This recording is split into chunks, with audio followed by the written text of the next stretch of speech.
All right, you guys, we got why the UFC is basically the cartel. If you don't know the UFC, it's basically a MMA fighting organization. It's probably it's the biggest one. You know what I'm saying? And we're gonna see why it's basically a cartel. Let's get into it. It's a little short video, so you know.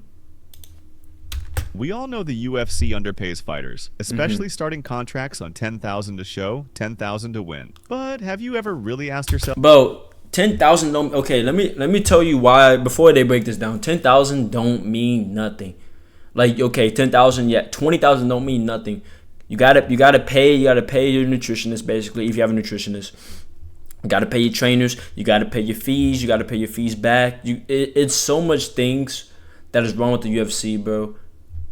It's crazy. Like 10,000 don't mean nothing. Now if it was 100K, or like I'm gonna say like 100K, I feel like that's a lot more better. But you know, 10K, 20K is not gonna win you nothing, bro.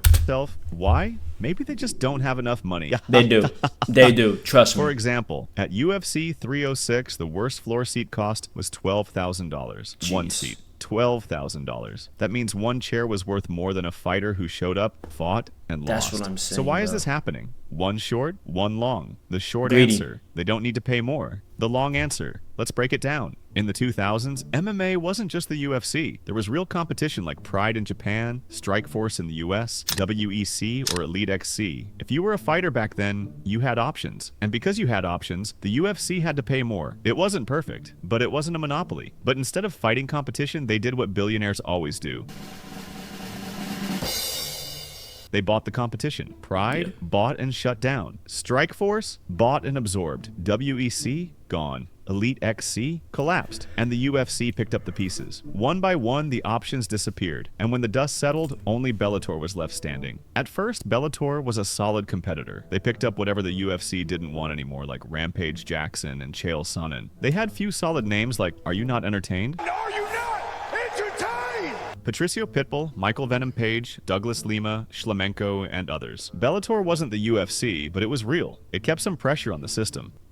Until it didn't. Over time, Bellator fell apart. Bad business, bad matchmaking, bad leadership. And while Bellator crumbled, the UFC went up. kept rising. The 2010s were the years of McGregor. Massive fights. McGregor was McGregor's like the main reason why UFC is where it is today, bro. If we're being completely honest, bro.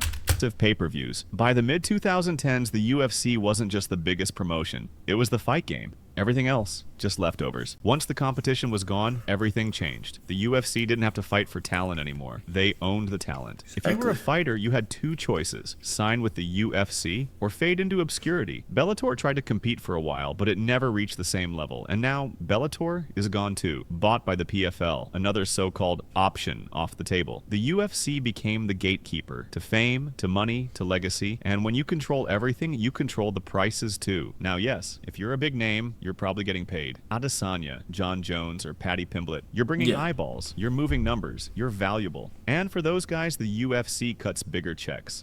As they should. But for the rest, for the guys trying to break through, the starting pay is the same garbage it's been for over a decade. 10 and 10. Since at least 2000. Bro, I feel like, okay. Yeah, like I said, I feel like it should be, okay, not 100K. 100K is a little bit too much. I feel like 50K and 50K.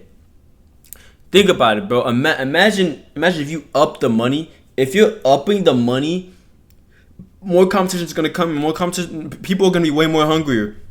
People are not hungry from just $10,000, dude. You can make $10,000 at a job, bro. You make that, like, you know what I'm saying? It is like you're risking your life. This right here is risking your life. You're risking your life. You're tearing your body down. You're bringing it back up. For $10,000, you're getting knocked out for $10,000. Like, absolutely not. You know, and 50K would be a little bit more bonus, same as it was back in the Brock Lesnar days. Meanwhile, the UFC's business exploded. The pay-per-view prices went up. The gate numbers tripled, and Dana White can't stop talking about how he's breaking all the gate records. The gate was 11.5 million. UFC now holds number 1, 2, and 3.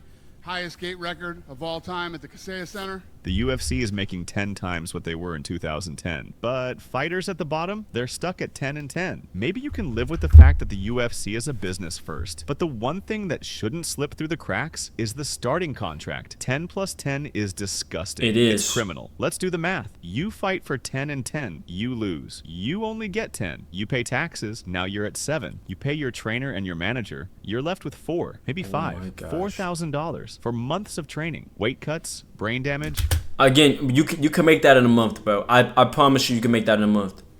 Honestly, without it's literally better risking to beg your on the body street than to lose a UFC Exactly. fight. It's not just about low pay. It's about control. The UFC controls everything. Who you fight, when you fight, what you get paid, and what sponsors you're allowed to have. You want to wear your own sponsor in the cage? Nope.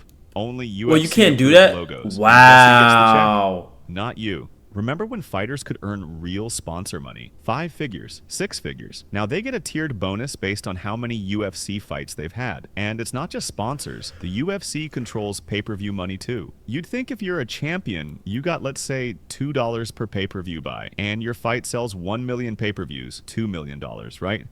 Nope.